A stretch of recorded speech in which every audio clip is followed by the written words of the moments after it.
দেশের প্রধান পর্যটন কেন্দ্র কক্সবাজার শহরকে ময়লা আবর্জনা এবং দুর্গন্ধের পরিবেশ থেকে রক্ষার জন্য অবিলম্বে বাকখালী নদীর তীরে ময়লার পাহাড় সরানোর দাবিতে বসুন্ধরা শুভ সংঘ এক মানববন্ধন কর্মসূচি পালন করেছে। 25 জানুয়ারি সকাল 11টার দিকে শহরের 3 নম্বর ওয়ার্ডের খুরুশকুল নতুন ব্রিজ সংলগ্ন ময়লার পাহাড় এলাকায় মানববন্ধন কর্মসূচিটির আয়োজন করা হয়। মানববন্ধন কর্মসূচিতে অংশগ্রহণকারীরা চোখে ও মুখে কালো কাপড় বেঁধে প্রতিবাদ জানিয়ে বলেন, আমরা চোখে দেখলেও ময়লার পাহাড় না দেখার জন্য কালো কাপড় ধারণ করেছি। প্রতিবাদ জানাতে জানাতে আমরা এখন ক্লান্ত হয়ে মুখে বেঁধেছি কালো কাপড়।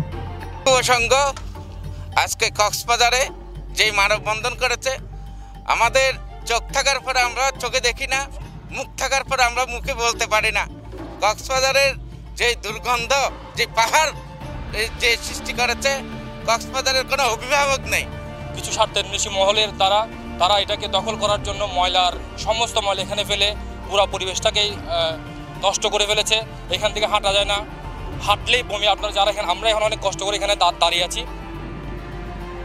কর্মসূচিতে অংশগ্রহণকারীরা বলেন, কক্সবাজার পৌরসভা কর্তৃপক্ষ সাগর পাড়ের শহরটির যাবতীয় ময়লা আবর্জনা ফেলে বাকখালী নদীর তীরে ডিপো বানানো হয়।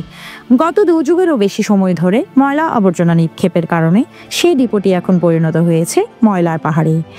লোকজন এখন ময়লার ডিপোটিকে বলে থাকেন ময়লার পাহাড়। ময়লার পাহাড় সংলগ্ন খুরুশকুল নতুন ব্রিজ এলাকায় সকাল সন্ধ্যা জমায়েত হয়ে থাকে প্রচুর সংখ্যক লোক। এলাকায় হাঁটতে আসেন অনেক লোকজন। স্বাস্থ্যই সকল সুখের মূল। মানুষ স্বাস্থ্যের জন্য বিকালবেলা এখানে হাঁটাহাঁটি করে। যখন মানুষ সুন্দর একটা ঘ্রাণ নিবে, এই ময়লার দুর্গন্ধে মানুষ খুব অতিষ্ঠ। সবাই বলি পর্যটন নগরী কক্সবাজার, বাংলাদেশের পর্যটন রাজধানী কক্সবাজার।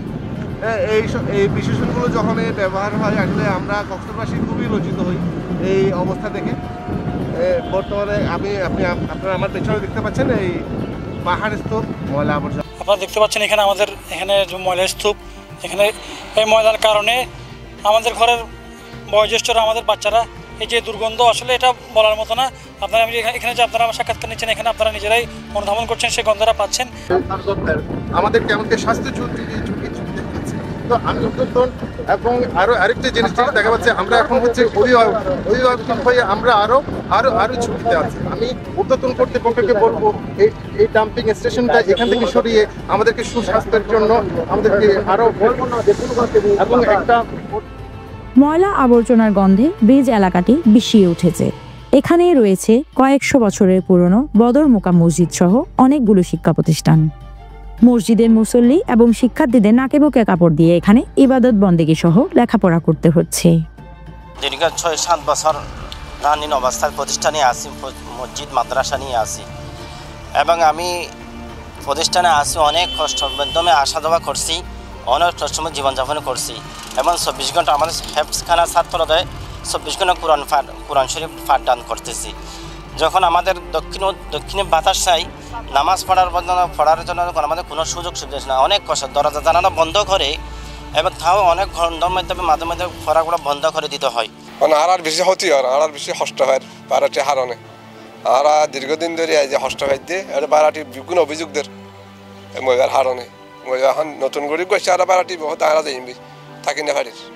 মানববন্ধন কর্মসূচির প্রতি একাত্মতা ঘোষণা করে পরিবেশবাদী সংগঠন কক্সবাজার বন ও পরিবেশ রক্ষা কমিটির সভাপতি দীপক শর্মা দীপু বলেন, কক্সবাজার পৌরসভা কর্তৃপক্ষ শহরের বাইরে ময়লা আবর্জনার ডিপোর জন্য জমির ব্যবস্থা করেও অজ্ঞাত কারণে বছরের পর বছর তা বাস্তবায়ন করছে না।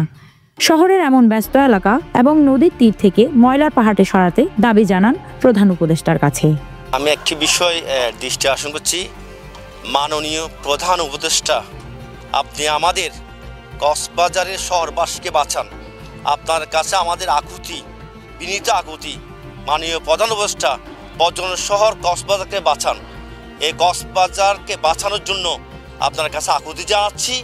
এই জন্য এখন আমরা যেখানে দাঁড়িয়ে আছি, এই যে আমাদের পেছন রয়েছে, এগুলো এক একটি পাহাড়। এই পাহাড়গুলোতে ময়লা আবর্জনার পাহাড়, যেখানে সমস্ত বর্জ্য এই শহরের মাঝখানে ফেলা হয় এবং শুধু এই বর্জ্যের সাথে মেডিকেল বর্জ্য রয়েছে।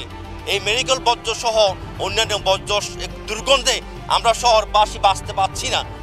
কর্মসূচির প্রতি একাত্মতা জানিয়ে ৩ নম্বর ওয়ার্ড সমাজ কমিটির যুগ্ম সম্পাদক মোহাম্মদ ইব্রাহিম জানান, প্রাণের দাবি হচ্ছে অবিলম্বে বাকখালী নদী তীর থেকে ময়লার পাহাড়টি সরিয়ে নেওয়া। ঢাকা বাংলাদেশের রাজধানী, চট্টগ্রাম বাণিজ্যিক রাজধানী, নামে আছে কক্সবাজার সৈকত পর্যটন রাজধানী কক্সবাজার, কিন্তু এখন দেখা যাচ্ছে যে কক্সবাজার ময়লার রাজধানী। যে অবস্থা হচ্ছে কক্সবাজার শহরের ভিতর এরকম একটা ময়লার স্তূপ রেখে আমি আমাদের সন্তানদের নিয়ে এখানে বেঁচে থাকতে চাই। আমরা ময়লার ভিতর সারাদিন যে ময়লা কক্সবাজারের সারা জেলার যে ময়লাগুলো এখানে এনে ফেলা হয়, আমরা পরিবেশ নিয়ে এখানে দিনরাত যুদ্ধ করতেছি, অসুখ বিসুখ নিয়ে লেগে আছি, অত্যন্ত কষ্টের মধ্যে আছি। এমন গুরুত্বপূর্ণ দাবি আদায়ে বসুন্ধরা শুভ সংঘের আয়োজনকে এলাকাবাসী সাধুবাদ জানান। এতে বসুন্ধরা শুভ সংঘ কক্সবাজার জেলা শাখার সভাপতি রাজীব দেবদাস ও সাধারণ সম্পাদক আরাফাত সাইফুল আদর সহ শুভ সংঘের অন্যান্যরা উপস্থিত ছিলেন। News desk, CCN।